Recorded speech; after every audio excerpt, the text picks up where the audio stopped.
Hello, America. My name is Dylan John, and you are listening to Nature and the Nation. This podcast uses the format of a book review to explore the intersection of philosophical naturalism with paleoconservatism within the framework of the revitalization of the Republican Party. We will be exploring politics, philosophy, psychology, history, and sociology through a wide variety of books published both recently and historically. Thank you for tuning in. So for today's episode, I will be looking at Man's Search for Meaning by Viktor Frankl. This book was originally published in 1946. The version that I have and am reading is a version from 1984, which has an addendum written in 84, so that's almost 40 years after its original publication. But the vast majority of the parts that I'm going to be quoting from or discussing are the parts from the original book. Now, so at some point between 46 and 84, there was another part added to this, another chapter or section called Logotherapy in a Nutshell. I am going to read a small section from that. I'm actually going to read that first because he kind of takes an outer perspective of his therapeutic approach. Viktor Frankl is a psychotherapist. He's got his own system called logotherapy, which is sort of like a psychoanalysis that is based on the search for meaning. It basically says that the root of most of our distress in the world comes from challenges that we face finding meaning to our lives, not so much like the Freudian idea that everything is based on these instinctive sexual drives and stuff. It's more that it really comes down to finding a meaning for our existence, and that's the approach that he takes in his psychoanalysis. So he calls it logotherapy, and so I'm going to read a section from that first. Then I'm going to read some of the earlier sections. Now, Frankl, he was a prisoner in a Nazi concentration camp, Auschwitz, and he actually went to several concentration camps. He got shuttled around and managed to survive the ordeal and go on to become a very well-known author and psychoanalyst. And a lot of his ideas are derived from his experiences in these concentration camps. And so the first part of the book, which was the original part of the book, is really just a description of the camps and his experience in them, and in particular the psychology of the inhabitants of the camps. And so it is actually a very powerful and moving book. It's very intense, the experiences, as I'm sure you know, that these men and women went through in these concentration camps. And there were parts of it that truly brought me to tears just reading it. It's absolutely amazing. I highly recommend this book. This is a slight deviation from the train of thought that I was moving through in the past couple of episodes. This book was definitely on my list of books that I wanted to get to review.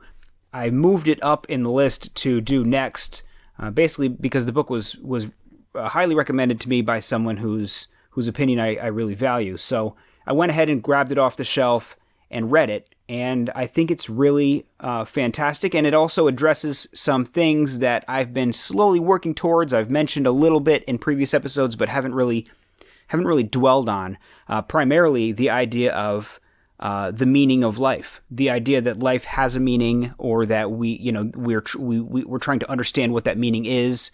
I've touched on that a little bit here and there, like for example, the premise that was raised in Richard Dawkins' The Selfish Gene, that we are essentially survival machines designed by our genes through the process of natural selection. And so in that sense, our meaning or our purpose would really be the maintenance and replication of our genetic code. So our genetic code is doing this replicating, and we exist as entities in order to protect and advance the genetic code. In which case you might say that there really is no meaning to life other than survival and reproduction. That's what we are and what we're made for. And I think there's certainly some truth to that. But I also think that that's a perspective that we've only just come upon in the past century, maybe more than a century. I mean, when you get into genetics, it's really like, maybe the past century. I'm not exactly sure when those genetic theories were first advanced, but the theory of evolution is less than 200 years old. So this is just a very recent approach to human meaning. But we've been, as a species, for hundreds of thousands of years, have been developing. And as we attained consciousness and modern level of consciousness, to some extent we have evolved a sense of meaning, because people who had that sort of purpose to their lives were better at surviving than people who didn't have a real strong reason to live in that way. So I think that there's a sense in which we have a sense of meaning in our lives inherently. And whether you could say from an outside perspective, this is the meaning of your life, or this is not the meaning of your life, to us and our lived experience, we do experience meaning in our lives, and we do feel at a loss if we don't feel that our life has meaning. This is something that we have often gotten through religions, but with the decline of religion in the West, I think people start finding themselves missing that meaning that they could understand and live out in their lives, and feel themselves sort of at a loss because of that. There are some things in this book, there are parts in this book when he talks about free will and determinism a little bit. I've talked about that in the past. I'm not really going to get into that in this book. I would rather, devote more like an entire episode to that, because my thoughts on free will and determinism, as you know, if you've listened to past episodes, are somewhat involved. That we don't have free will. It's an illusion, but the illusion is so deep and so rooted in us that there's no way to get away from it, that consciousness itself, the very fact of consciousness, depends upon free will. Without having any choices, without the capacity to make choices, you don't have a consciousness. And so your very existence is rooted in that illusion of free will, and there's no way to get out of it. And you shouldn't really want to get out of it, because that's just really the drive towards self-annihilation. But that's a whole other topic. For now, we're just going to go with Frankl's perspective and the perspective supported by the ever-present illusion that we operate in the world as if we had free will. And I'm just going to leave it at that. So I guess at this point, I'm going to jump in, start reading here. As in every episode, I'm going to read to you a number of sections of the book and then comment on them, parts of the book that I've selected that maybe relate to things that I've talked about in past episodes, or might open up avenues for future discourse in upcoming episodes. And so I'm going to read these sections, and then I'm going to talk a little bit about them. So the first section that I'm going to read is actually the one that is from Logotherapy in a Nutshell, which I believe was added to the book after its initial publication, but well before this 1984 edition. And in this section, he talks a little bit about the benefit of having meaning in one's life. So in this section, he says, quote, "When I was taken to the concentration camp of Auschwitz, a manuscript of mine, ready for publication, was confiscated. Certainly, my deep desire to write this manuscript anew helped me to survive the rigors of the camps I was in.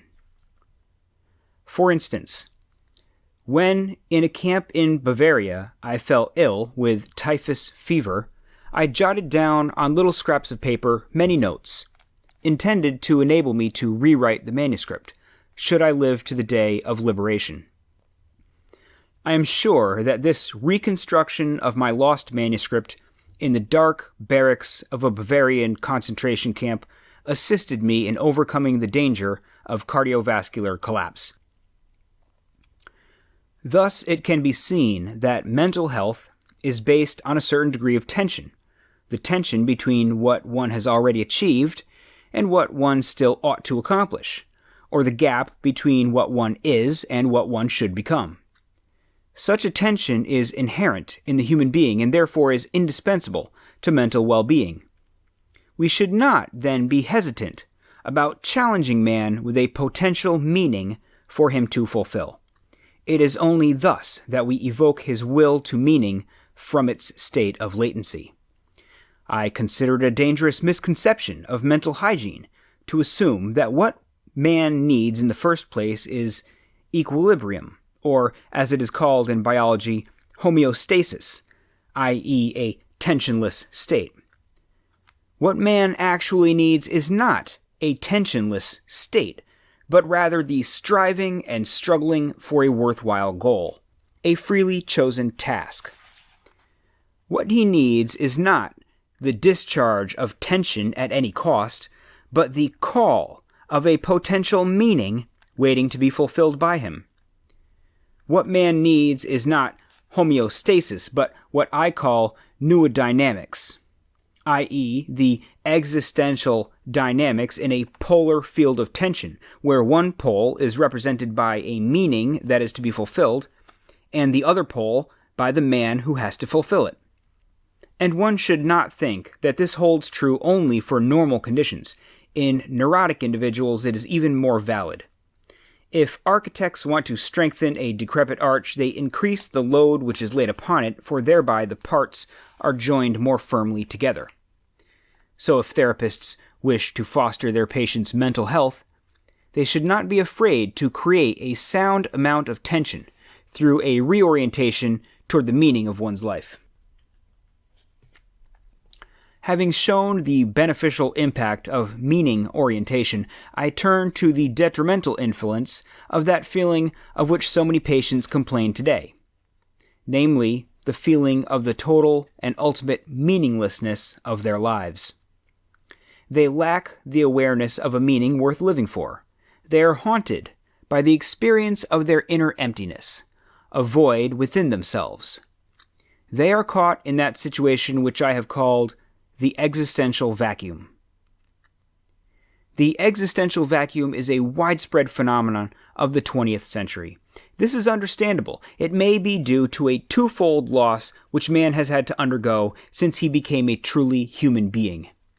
At the beginning of human history, man lost some of the basic animal instincts, in which an animal's behavior is embedded and by which it is secured. Such security, like paradise, is closed to man forever. Man has to make choices. In addition to this, however, man has suffered another loss in his more recent development, inasmuch as the traditions which buttressed his behavior are now rapidly diminishing. No instinct tells him what he has to do, and no tradition tells him what he ought to do. Sometimes he does not even know what he wishes to do. Instead, he either wishes to do what other people do, conformism, or he does what other people wish him to do, totalitarianism. A statistical survey recently revealed that among my European students, 25% showed a more or less marked degree of existential vacuum. Among my American students, it was not 25, but 60%. End quote. So, you have this issue of meaninglessness driven by both our humanness, where we are not totally driven by our instincts, as an animal would be. An animal doesn't suffer existential crisis. It doesn't have the capacity to ask questions about the meaning of its own being. It has instincts that drive its every behavior, more or less. And we had sort of established religions and traditions and things that sort of guided human behavior in one or another direction.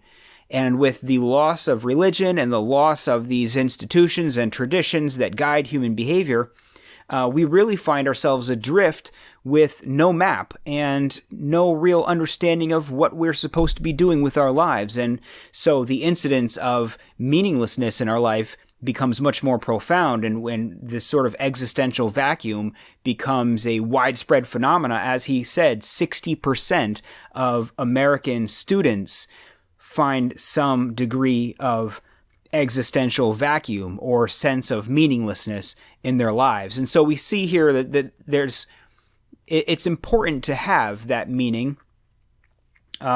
Like he says early in the quote, he talks about how he had a manuscript that it was ready for publication, and when he brought it with him, and when he went to Auschwitz, it was confiscated from him, and it was never returned to him. Obviously, it was probably destroyed. And so in some of his darkest moments in a camp, when he fell ill with typhus fever, he would take scraps of paper and he would jot down notes to try to recreate this manuscript for a book that he was going to write, and the idea that he had this task to fulfill kept him going.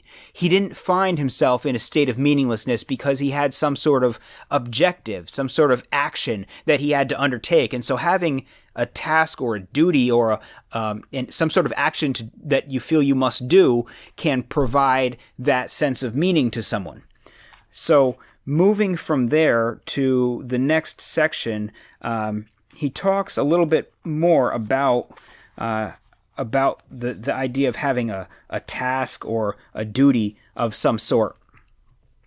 And so in this section, he says, quote, "A very strict camp ruling forbade any efforts to save a man who attempted suicide. It was forbidden, for example, to cut down a man who was trying to hang himself. Therefore, it was all important to prevent these attempts from occurring. I remember 2 cases of would-be suicide which bore a striking similarity to each other. Both men had talked of their intentions to commit suicide. Both used the typical argument. They had nothing more to expect from life. In both cases, it was a question of getting them to realize that life was still expecting something from them. Something in the future was expected of them. We found, in fact, that for the one, it was his child, whom he adored and who was waiting for him in a foreign country. For the other, it was a thing, not a person. This man was a scientist and had written a series of books which still needed to be finished. His work could not be done by anyone else, any more than another person could ever take the place of the father in his child's affections. This uniqueness and singleness, which distinguishes each individual and gives a meaning to his existence, has a bearing on creative work as much as it does on human love. When the impossibility of replacing a person is realized, it allows the responsibility which a man has for his existence and its continuance to appear in all its magnitude. A man who becomes conscious of the responsibility he bears toward a human being who affectionately waits for him, or to an unfinished work, will never be able to throw away his life. He knows the why for his existence and will be able to bear almost any how." End quote. So that last line there, he knows the why for his existence and will be able to bear almost any how. That's a reference to a Nietzsche line, basically to that same point that a man who knows the why of his life can withstand nearly any how. The idea that so long as you know why you're living, you will endure the challenges and difficulties of the process of life in order to fulfill that meaning. And so here I think there's an important point when he says that they had this argument that they had nothing more to expect from life. And he says that, well, life has something to expect from you. And in that sense, there's a distinction made here that I think is really important. And that is the idea of duty. providing meaning. And this is something that Jordan Peterson has mentioned, and I think he gets it to some extent. He gets it from Frankl. But really, that meaning in our lives comes from us having responsibilities. And when we live in a society like we live in now that talks to us constantly about our rights, we have the right to this and the right to that. It's a society built on rights that thoroughly neglects responsibilities and duties and obligations. But your life doesn't gain meaning from the rights that you have or from the benefits that you might accrue, although you might be able to amuse yourself enough from gaining this or gaining that or whatever pleasure you gain from certain things. Pleasure alone doesn't necessarily provide meaning to a life. But when you have a duty or an obligation, say you are a parent, you have something you have to do, and many people say that their children give their lives meaning in the sense that having that responsibility makes them feel and living up to the responsibility makes them feel successful, like they had a task to do and they accomplished it, or they continue to accomplish it every day, and they have an obligation to continue accomplishing this task into the future. So this sort of duty and obligation provides a bit of meaning to one's life. And I think this is as good a time as any to bring up something. Well, actually, you know what? Let me go ahead and read the next section to you, and then I want to bring up a little mental exercise to kind of drive this point home. Here he's talking about a little bit about honorable conduct. And so in this section, he says, quote, "As the battlefront drew nearer, I had the opportunity to escape. A colleague of mine, who had to visit huts outside the camp in the course of his medical duties, wanted to escape and take me with him. Under the pretense of holding a consultation about a patient whose illness required a specialist's advice, he smuggled me out. Outside the camp, a member of a foreign resistance movement was to supply us with uniforms and documents. At the last moment, there were some technical difficulties, and we had to return to camp once more. We used this opportunity to provide ourselves with provisions, a few rotten potatoes, and to look for a rucksack. We broke into an empty hut of the women's camp, which was vacant, as the women had been sent to another camp. The hut was in great disorder. It was obvious that many women had acquired supplies and fled. There were rags, straw, rotting food, and broken crockery. Some bowls were still in good condition and would have been very valuable to us, but we decided not to take them.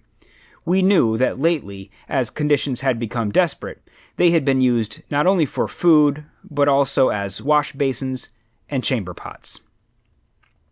There was a strictly enforced rule against having any kind of utensil in the hut. However, some people were forced to break this rule, especially the typhus patients, who were much too weak to go outside, even with help. While I acted as a screen, my friend broke into the hut and returned shortly with a rucksack, which he hid under his coat. He had seen another one inside, which I was to take. So we changed places, and I went in. As I searched the rubbish, finding the rucksack, and even a toothbrush, I suddenly saw, among all the other things that had been left behind, the body of a woman. I ran back to my hut to collect all my possessions, my food bowl, a pair of torn mittens inherited from a dead typhus patient, and a few scraps of paper covered with shorthand notes, on which, as I mentioned before, I had started to reconstruct the manuscript which I lost at Auschwitz. I made a quick last round of my patients, who were lying huddled on the rotten planks of wood on either side of the huts. I came to my only countryman, who was almost dying, and whose life it had been my ambition to save, in spite of his condition. I had to keep my intention to escape to myself. But my comrade seemed to guess that something was wrong. Perhaps I showed a little nervousness. In a tired voice, he asked me, "You, too, are getting out?" I denied it, but I found it difficult to avoid his sad look. After my round, I returned to him. Again, a hopeless look greeted me, and somehow I felt it to be an accusation. The unpleasant feeling that had gripped me, as soon as I had told my friend I would escape with him, became more intense. Suddenly, I decided to take fate into my own hands for once. I ran out of the hut and told my friend that I could not go with him. As soon as I had told him with finality that I had made up my mind to stay with my patients, the unhappy feeling left me.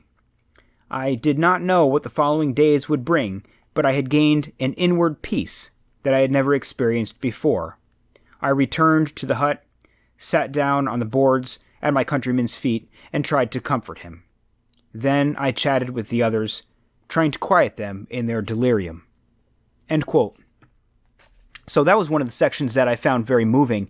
It's toward the end of his time in the concentration camp and toward the end of the war, and the battle lines are drawing closer to the camp, and everything has become sort of in disarray. Many of the guards have fled, and the disease is rampant. Nothing is happening correctly. Opportunities to escape are beginning to become more available, and he makes this plan to escape, and then he doesn't, because he feels he has this duty, this obligation to his patients, because he's a doctor. And so he perhaps even, he doesn't know how this is going to turn out. He has no idea, and this is certainly not staying in the camp at this point is not a safe operation by any means. There were many circumstances where prior to the arrival of liberating American forces, many of the concentration camps, they just liquidated all of the people that were there. They just gassed them all or burnt the places down and killed everyone for whatever sadistic reason. And so staying in the camp, even at this late date, that is not a safe option, or an option that seems like there's any hope for survival. And yet he does it anyway because he feels he has this obligation. And I think that's really powerful, and it says something about the human condition. Now, if your objective is to survive and procreate and replicate your genetic code, if that's your purpose as a living being, if the evolutionary process has created you from bacteria into a human being, and all along the way, the whole thing that has guided you, the whole process has revolved around individuals prioritizing their survival and their replication of their genes. Doing something like this seems counterproductive, right? You would be better, more inclined to be able to pass your genetic code on if you were to say, I have an opportunity to escape this terrible situation, and I'm going to take it, and then go out on and possibly, have kids and survive, and et cetera, et cetera. And yet that's not what he does. He stays and puts his life in greater danger in order to fulfill this inner sense of obligation, and yet it doesn't bother him. It provides him with this great sense of satisfaction. And so what the satisfaction comes from is that he's keeping his word, and he's engaging in what he believes to be honorable conduct. Now, this kind of reminds me of Aristotle a little bit, when Aristotle had talked about how our primary goal in life is to achieve eudaimonia, or to live a flourishing life. And it's, like I said, eudaimonia is translated as happiness, but it really means more like a flourishing life, a good life. And in order to live this good life, and in order to achieve a state of eudaimonia, one has to live a virtuous life. Pleasure alone will not bring you a good, flourishing life. It will not bring you eudaimonia, but you have to live a virtuous life. And of course, pleasure is a component of that. A life of suffering is not necessarily a flourishing life, but virtue and living virtuously and living honorably is such a core component of that achievement of eudaimonia. And so we want to live good, honorable lives, and we think that there's something valuable about that, and we look at that and we say, well, that's a good thing. What he did is good for honoring his word and for showing kindness to the people that were sick in the camp. And this is a point where I want to sort of bring up this example that struck me while I was reading this book and I was thinking about how to approach this episode. So I was imagining a situation where, say, for example, let's say, for example, that you had made a promise to your father that you would live an honorable life and a dignified life, and you would face your life with bravery and with dignity right up until the moment of your death, and that you would even face your death with honor and dignity. And then let's say, your father dies and you're going through your life and you're living the sort of honorable life. Now, let's say, just for the sake of this little mental example here, we're facing some sort of a Terminator, Rise of the Machines type situation or something. And so you're being hunted down by robots, and these are not conscious robots. This is not like Lieutenant Data from Star Trek. They're just machines, right? They're just like drones or whatever. They're targeting, they're coming, it's an example, whatever. But the point is that there's a machine and this machine has like cornered you in an alley, right? And it's coming toward you and you've got no way to escape at all. And you know that in 30 seconds, the machine will arrive to you and kill you. Okay. And the machine's not like recording you and broadcasting so essentially my point here is that nobody will ever know how you conduct yourself in these last 30 seconds of your life, okay? So you could, on the one hand, you could cower and whimper and beg the machine to not kill you, and you could conduct yourself in a generally ignoble, dishonorable manner, or you could stand tall with your head held high and stoically face your own death in an honorable, brave, courageous, virtuous way. Now, what difference does it make whether you conduct yourself honorably or dishonorably? Now, so we had said in the start that you had made this promise. So you had promised someone else that you would be honorable. So does it matter whether you keep that promise in that moment? So your father's died. Nobody will know. Nobody will ever know whether you are honorable in that moment. And yet, I think we could agree that you should still, in this moment, honor that promise that you made and die with dignity. Now, let's say you had never made that promise. That was that's not part of the example. So does it matter in that situation, like whether you live an honorable life or not? I mean, I guess it comes down to whether or not being honorable and dignified in facing death is a universal good. I think that for me, I would say yes. And I think that maybe you owe it to yourself. You don't owe it necessarily to the memory of your father or anything else, that you owe to yourself. And I'm talking from a perspective that doesn't include the scenario that, well, God is watching you and God is judging you, or your ancestors are looking down on you and they're judging you, or anything of that nature. Let's take a purely naturalistic, atheistic view of the world for a moment and say that nobody, anywhere, any force, any being, nobody is judging you. You're the only one there. And no one will remember, because when you're dead, that's it. You're not going to remember. You don't live on past death. So there's no other soul in the world that will know. And once you're dead, that's it. There will be no one who will ever know whether or not. Does it matter still that you conduct yourself honorably?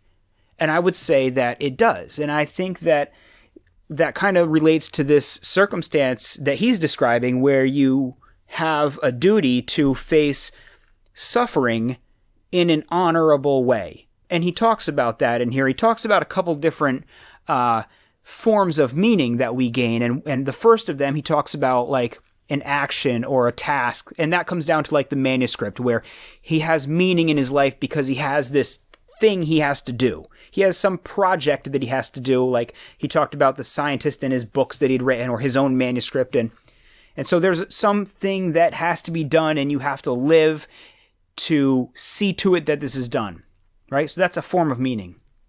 And then there's there's another form of meaning where he talks about love, and I'll get into that in a moment.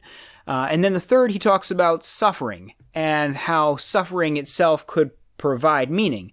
Now, he says explicitly that, if the suffering is not inevitable, then you really should try to escape from the suffering and eliminate the suffering and not, you don't gain the meaning by suffering unnecessarily. But in a situation of inevitable suffering, if you have no escape from the suffering, then it matters how you face that suffering, how you deal with it, and approaching it from the sense perhaps that the suffering is an ordeal that you become stronger by making it through. And he quotes Nietzsche again here with the idea that whatever doesn't kill me makes me stronger.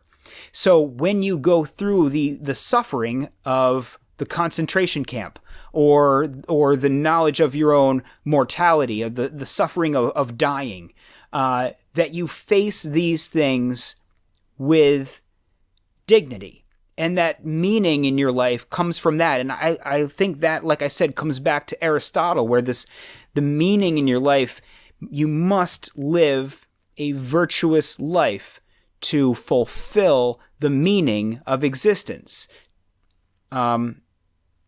And to not care about virtue in times of suffering, to succumb to suffering, to think that it doesn't matter because life has nothing for you, right? He said that the people who were going to kill themselves, they said that life didn't offer them anything anymore. But the reality was that life asks something of you. It may not offer you anything at all. It may offer you only pain. But at the same time, it asks something of you. And what it's asking of you is that you live virtuously and honorably, and that you don't live in a manner that is weak or shameful or cruel or anything like that. That you live a virtuous life is in and of itself a source of meaning and a source of pride, even in the darkest of circumstances. And I thought that was really powerful. So I'm going to move on to the next section. Let's see what the next section is. Okay, so the next section, so I talked a little bit about the task, not an awful lot, and about suffering. And the next section I want to talk a little bit about love.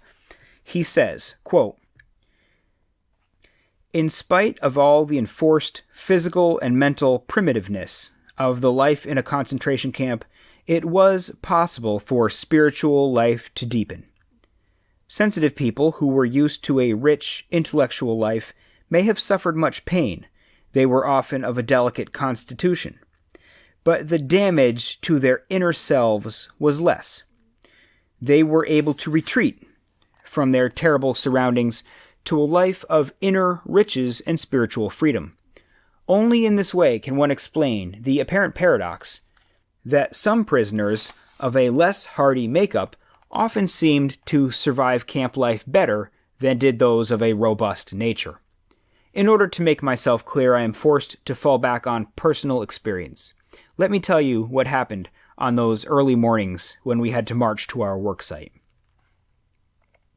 There were shouted commands. Detachment, forward march. Left 2, 3, 4, left 2, 3, 4, left 2, 3, 4, left 2, 3, 4. First man about. Left and left and left and left. Caps off. These words sound in my ears even now. At the order, caps off, we passed the gate of the camp and searchlights were trained upon us. Whoever did not march smartly got a kick. And worse off was the man who, because of the cold, had pulled his cap back over his ears before permission was given. We stumbled on in the darkness, over big stones and through large puddles, along the one road leading from the camp. The accompanying guards kept shouting at us and driving us with the butts of their rifles. Anyone with very sore feet supported himself on his neighbor's arm. Hardly a word was spoken. The icy wind did not encourage talk. Hiding his mouth behind his upturned collar, the man marching next to me whispered suddenly, "If our wives could see us now, I do hope they are better off in their camps and don't know what is happening to us." That brought thoughts of my own wife to mind. And as we stumbled on for miles, slipping on icy spots, supporting each other time and again, dragging one another up and onward, nothing was said, but we both knew. Each of us was thinking of his wife. Occasionally I looked at the sky, where the stars were fading, and the pink light of the morning was beginning to spread behind a dark bank of clouds. But my mind clung to my wife's image, imagining it with an uncanny acuteness. I heard her answering me, saw her smile, her frank and encouraging look. Real or not, her look was then more luminous than the sun which was beginning to rise. A thought transfixed me. For the first time in my life, I saw the truth, as it is set into song by so many poets, proclaimed as the final wisdom by so many thinkers. The truth that love is the ultimate and the highest goal to which man can aspire. Then I grasped the meaning of the greatest secret that human poetry and human thought and belief have to impart. The salvation of man is through love and in love. I understood how a man who has nothing left in this world may still know bliss, be it only for a brief moment, in the contemplation of his beloved. In a position of utter desolation, when man cannot express himself in positive action, when his only achievement may consist in enduring his sufferings in the right way, an honorable way. In such a position, man can, through loving contemplation of the image he carries of his beloved, achieve fulfillment. For the first time in my life, I was able to understand the meaning of the words, "The angels are lost in perpetual contemplation of an infinite glory." In front of me, a man stumbled, and those following him fell on top of him. The guard rushed over and used his whip on them all. Thus my thoughts were interrupted for a few minutes, but soon my soul found its way back from the prisoner's existence to another world, and I resumed talk with my loved one. I asked her questions, and she answered. She questioned me in return, and I answered. "Stop!" We had arrived at our work site. Everybody rushed into the dark hut in the hope of getting a fairly decent tool. Each prisoner got a spade or a pickaxe. "Can't you hurry up, you pigs?"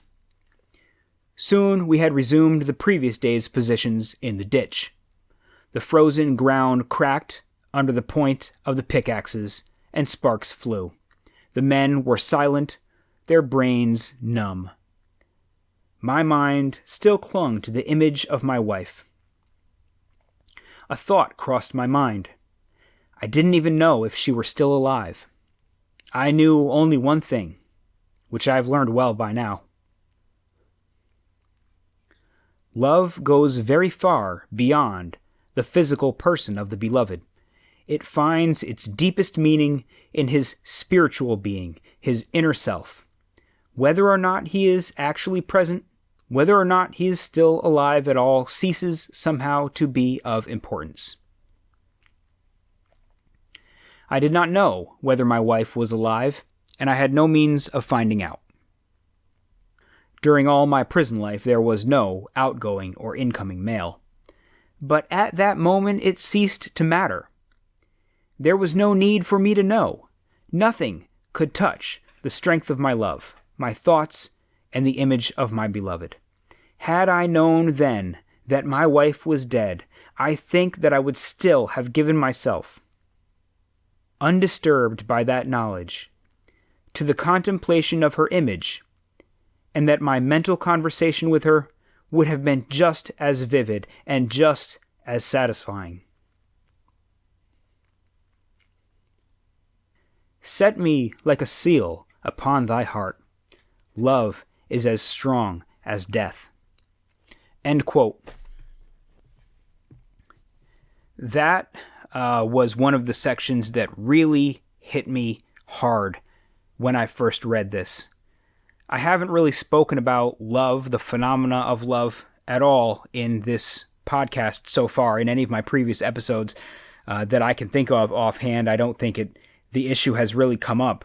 But for me personally, one of the most important things in my life is love. I think that it's incredibly powerful, and it provides meaning to a great many people's lives. Their love for their children. I see people say all the time, that my kids give meaning to my life. They're the reason that I wake up in the morning. Or romantic love could provide a reason to live, and could be the overwhelming driving factor that motivates someone's life.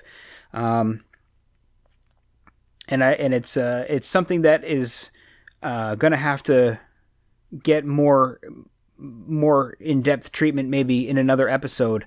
But those are the main three things that he talks about are the action in the world that could provide you with meaning, or love for another person that could provide meaning, or honorable conduct in the face of suffering, being the third main thing that he describes as sources of meaning. And then there's another section here shortly after that. There's another section here that I want to read that also hit me very hard. This one is not about love exactly. It is more about contemplation. He's beginning to talk more about having a spiritual orientation in the face of suffering, and just in general in life, to contemplate and to perceive deeper meanings in the world around us can provide us with a sense of meaning and a sense of peace. And this section really hit me hard in its own way. This section is very brief, but here he says he's talking about a woman that whose death, he says, a woman whose death that he witnessed in the concentration camp. He says, quote, "This young woman knew that she would die in the next few days. But when I talked to her, she was cheerful in spite of this knowledge. I am grateful that fate has hit me so hard," she told me. "In my former life, I was spoiled and did not take spiritual accomplishments seriously." Pointing through the window of the hut, she said, "This tree here is the only friend I have in my loneliness." Through that window, she could see just one branch of a chestnut tree, and on the branch were 2 blossoms. "I often talk to this tree," she said to me. I was startled and didn't quite know how to take her words. Was she delirious? Did she have occasional hallucinations? Anxiously, I asked her if the tree replied, "Yes." What did it say to her? She answered, "It said to me, I am here, I am here. I am life, eternal life." End quote. And that section is very brief as well, but it also hit me hard because it's this recognition of a greater life force, a greater living environment that continues on and has its own inherent beauty, and to be present in the world in such a way that we can perceive and appreciate the magnificence of a chestnut tree, the magnificence of life that perseveres through so much darkness. To be able to ascertain that is a profoundly fulfilling experience.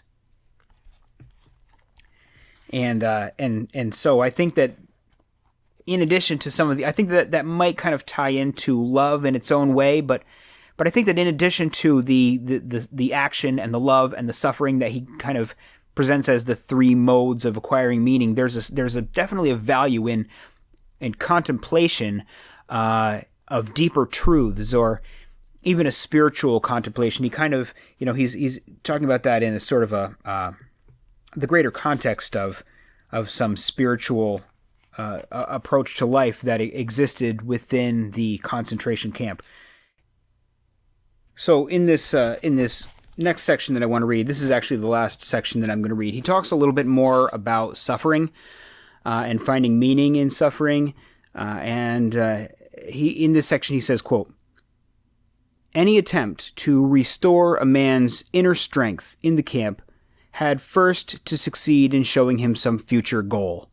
Nietzsche's words, 'He who has a why to live for can bear with almost any how,' could be the guiding motto for all psychotherapeutic and psychohygienic efforts regarding prisoners. Whenever there was an opportunity for it, one had to give them a why, an aim for their lives, in order to strengthen them to bear the terrible how of their existence. Woe to him who saw no more sense in his life, no aim, no purpose, and therefore no point in carrying on. He was soon lost. The typical reply with which such a man rejected all encouraging arguments was, 'I have nothing to expect from life anymore.' What sort of answer can one give to that? What was really needed was a fundamental change in our attitude toward life. We had to learn ourselves, and furthermore, we had to teach the despairing men that it did not really matter what we expected from life, but rather what life expected from us. We needed to stop asking about the meaning of life, and instead to think of ourselves as those who were being questioned by life, daily and hourly. Our answer must consist not in talk and meditation, but in right action and right conduct. Life ultimately means taking the responsibility to find the right answer to its problems and to fulfill the tasks which it constantly sets for each individual. These tasks, and therefore the meaning of life, differ from man to man and from moment to moment. Thus, it is impossible to define the meaning of life in a general way. Questions about the meaning of life can never be answered by sweeping statements. Life does not mean something vague, but something very real and concrete, just as life's tasks are also very real and concrete. They form man's destiny, which is different and unique for each individual. No man and no destiny can be compared with any other man or any other destiny. No situation repeats itself, and each situation calls for a different response. Sometimes the situation in which a man finds himself may require him to shape his own fate by action. At other times it is more advantageous for him to make use of an opportunity for contemplation and to realize assets in this way. Sometimes man may be required simply to accept fate, to bear his cross.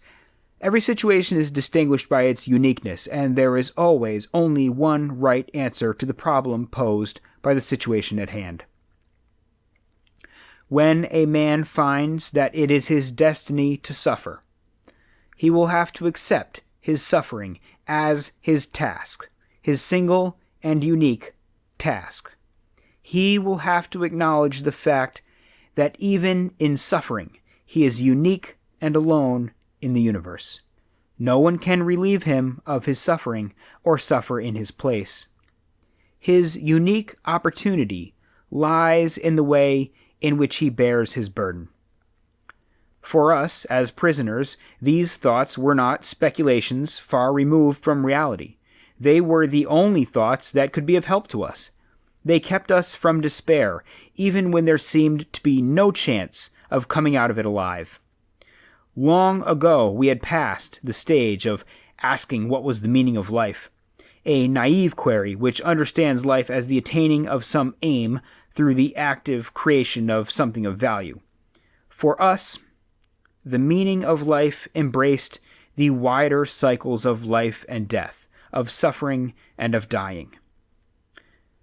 Once the meaning of suffering had been revealed to us, we refused to minimize or alleviate the camp's tortures by ignoring them or harboring false illusions and entering artificial optimism. Suffering had become a task on which we did not want to turn our backs. We had realized its hidden opportunities for achievement, the opportunities which caused the poet Rilke to write, "How much suffering there is to get through." Rilke spoke of getting through suffering as others would talk of getting through work. There was plenty of suffering for us to get through. Therefore, it was necessary to face up to the full amount of suffering, trying to keep moments of weakness and furtive tears to a minimum. But there was no need to be ashamed of tears, for tears bore witness that a man had the greatest of courage, the courage to suffer. Only very few realized that. Shamefacedly, some confessed occasionally that they had wept, like the comrade who answered my question of how he had gotten over his edema by confessing, "I have wept it out of my system." End quote. And I think I'm going to leave it at that. This is a fantastic book. I highly recommend it. I'll see you next time.